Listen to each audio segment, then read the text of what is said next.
नमस्कार दोस्तों, स्वागत है आपका मेरे चैनल में। दोस्तों, आज जिस प्लांट के बारे में हम बात करेंगे उसका नाम है पोनी टेल पाम। दोस्तों, ये सामने आप ये पॉट देख रहे हैं, मेरा ये 9 से 10 इंच के पॉट में ये पोनी टेल पाम लगा हुआ है। दोस्तों, खूबसूरती के लिहाज से आप देखिए, बहुत सुंदर लगता है ये प्लांट। घर पे आप इसको आउटडोर और इंडोर दोनों ही लगा सकते हैं। और दोस्तों, ये इसकी थोड़ी ग्रोथ थोड़ी स्लो होती है, धीरे धीरे बढ़ता है। दोस्तों, मैंने नर्सरी में गई और मैंने बोला कि मुझको पोनी टेल पाम चाहिए, तो वो लोग दूसरे पाम जो हमारे जो ऑर्डिनरी हम एरिका पाम वगैरह दूसरा दिखा रहे, उनके पास ये वाला था ही नहीं पोनी टेल पाम। तो मैंने ये दोस्तों ऑनलाइन परचेज किया। ये पोनी टेल पाम मुझे वहाँ से मिला। एक बार मैंने किसी होटल में ये लगा हुआ देखा था, तब से मेरे मन में था कि मैंने ये प्लांट ज़रूर घर पे लगाना है। तो मुझे वहाँ से तो नहीं मिला, ऑनलाइन मुझे मिला, तो मैंने वहाँ से ये ख़रीदा। अब दोस्तों, इसको 6 महीने हो गए हैं। दोस्तों, इसकी ग्रोथ थोड़ी स्लो होती है। एक्चुअली में अगर ये ज़मीन में जाए तो इसकी हाइट काफ़ी बढ़ी जाती है। अब चूँकि ये पॉट में है लगा हुआ है, तो फिर उसकी हाइट धीरे धीरे से उसके हिसाब से जाएगी। और बात करें इसकी आपको क्या देखभाल करनी चाहिए, दोस्तों जो देखभाल होती है ना, वो समझाने की चीज़ नहीं होती। जिस चीज़ को हम जब तक अपने पास रखते हैं ना, तो धीरे धीरे हमें उसका अनुभव प्राप्त होता है ना, उससे हमें पता चल जाता है कि इस प्लांट को कौन सी चीज़ पसंद है और कौन सी नापसंद है। दोस्तों, हमारे राजस्थान में आप जानते हैं मई और जून में कितनी भयंकर गर्मी पड़ती है। तो दोस्तों, मैंने इसको बाहर रखा, लेकिन सूर्य की अप्रत्यक्ष लाइट में, यानी मैंने इसको छज्जे में अपने जो सारे मेरे प्लांट्स हैं ना, उसके मैंने झुंड में रखा। इसको मैंने एकदम सूर्य की धूप में भी इसलिए नहीं रखा क्योंकि दोस्तों ज़्यादा हीट से भी प्लांट को तेज रोशनी चाहिए इसको, लेकिन एकदम डायरेक्ट नहीं होनी चाहिए, वो इनडायरेक्ट होनी चाहिए। अप्रत्यक्ष लाइट जिसको बोलते हैं हम हिंदी में, वो इसको चाहिए।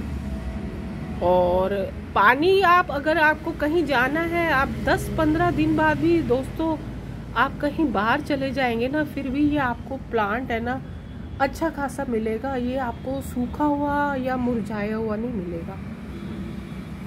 और खूबसूरत तो बहुत होता है, जैसे बल्ब होता है ना, अपना बल्ब का आप आकार देखते हैं, उसी तरह का इसका ये आकार होता है। और जैसे घुंघराले बाल होते हैं, उसी तरह से जो इसके नाम में ही हमको दिखता है कि इसको हम पोनी टेल पाम के नाम से जानते हैं। इसके थोड़ी दोस्तों ये नीचे से थोड़ा बड़ा हो जाता है ना, जो इसकी जो नीचे जो तना सा होता है, जो नीचे इसका होता है, वो जिसको हम क्या बोलते हैं, इसका जो तना या इसकी जो नीचे पूरी जो डंडी होती है ना, वो हाथी के पैर की जैसे हो जाती है।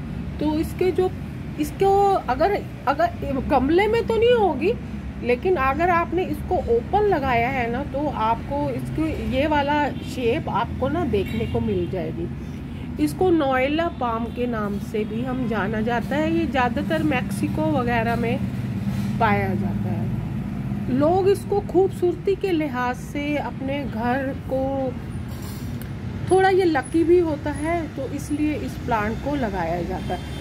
आप चाहते हैं कि ना आपके घर में पाम की तरह तरह की वैरायटी हो, तो आपको ये जो भाई टॉलरेंस जो सह सकता है सारी जो हमारे मौसम की जो गतिविधियां हैं, ज़्यादा गर्मी ज़्यादा सर्दी, तो आपको इस प्लांट को लगाना चाहिए। अगर मान लो दोस्तों सर्दी आ गई ना, तो आप इसको अपनी जहाँ पे सूर्य की रोशनी आती हो, तो इसको आप अंदर रख सकते हैं, ताकि बाहर थोड़ा जो ठंड होती है उसके क्लाइमेट से बचने के लिए आप इसको घर के अंदर भी रख सकते हैं।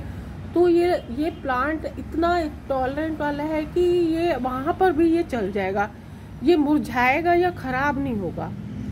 बस आपको ये ध्यान देना है कि ज़्यादा ओवर वाटरिंग मत करें, क्योंकि ज़्यादा ओवर वाटरिंग करने से इसकी जो जड़ें हैं ना वो दोस्तों गल जाती हैं, फिर जो प्लांट है वो सर्वाइव नहीं होता। मिट्टी जो भी बनाए उसमें रेत जरूर डालें। रेत डालने से ये क्या होगा कि पानी की निकासी अच्छे से होगी और ये प्लांट का पानी नहीं रुकेगा, तो ये सर्वाइव क्या है आसानी से करेगा। और जो कीड़ों का अटैक होता है दोस्तों बारिश में भी हो जाता है। अब देखिए इसकी जो नई नई पत्तियां आ रही हैं बिल्कुल स्वस्थ आ रही हैं। ये इसकी नीचे की पुरानी पत्तियां हैं, जब मैं प्लांट लाई थी ना, तो आप ये जो ब्राउन पत्तियां आपको दिखती हैं ना, आप उसको कैंची से कट करते जाएं। जो भी आपको दिख रही है ना, आप कैंची से इसको कट कर दें, ताकि पहले भी मैंने वीडियो बनाई है, उसमें मैंने बताया हुआ है ब्राउन पत्तियों को काटने से क्या होता है कि फंगस वगैरह नहीं लगती, वो सड़ती नहीं है, तो वो फिर हमारे प्लांट में फंगस नहीं लगती। अगर स्वस्थ पत्ती की पहचान ये है कि उसका ये कॉर्नर है ना दोस्तों, ये देखिए ये कॉर्नर बिल्कुल हरा हो, उसमें ब्राउन नहीं होना चाहिए। अब ये थोड़ा सा ब्राउन हुआ है शायद दोस्तों, अब बारिशें वगैरह थोड़ा आई है, पानी भी थोड़ा ज़्यादा हो जाता है ना।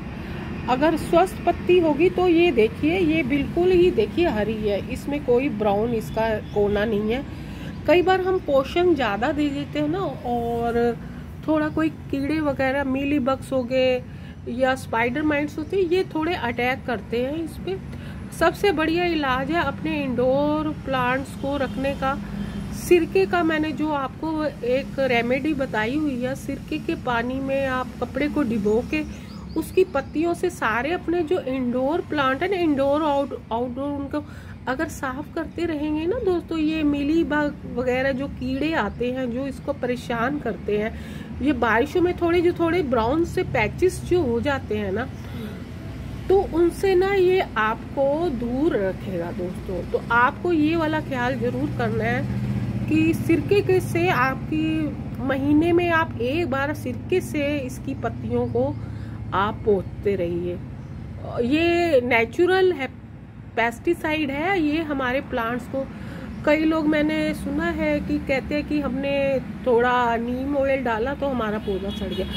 इसकी ना आप क्वांटिटी का ध्यान देंगे। अगर हम जो भी फंगिसाइड वगैरह डालते हैं ना, अगर थोड़ी सी क्वांटिटी दोस्तों ऊपर नीचे होगी तो वो पौधे को तो नुकसान जरूर पहुंचाएगी। तो आप क्वांटिटी का ध्यान देंगे तो फिर ये क्यों सड़ेगा। आप इसको 200 प्लांट्स आप देखेंगे, कई बार ये आप होटल वगैरह में जाएं तो ये बहुत सुंदर लगता है। और थोड़ी अगर बाहर ओपन में अगर इसकी ग्रोथ हो जाए ना, तो ये 17 से 18 फीट तक चला जाता है। उसमें तो इसके फूल भी आते हैं, लेकिन गमले में लगाएंगे तो फूल का तो छोड़ दीजिए, फूल नहीं आएंगे। बस आपको आपने गार्डन की खूबसूरती के लिहाज से इसको लगा सकते हैं। और ये जानवरों के लिए दोस्तों बहुत सेफ है। कोई इसमें कोई जहरीला पदार्थ नहीं है कि जो हमारे जानवरों को नुकसान पहुंचाए। और वास्तु की दृष्टि से भी ये बहुत हमारे लिए लकी प्लांट है।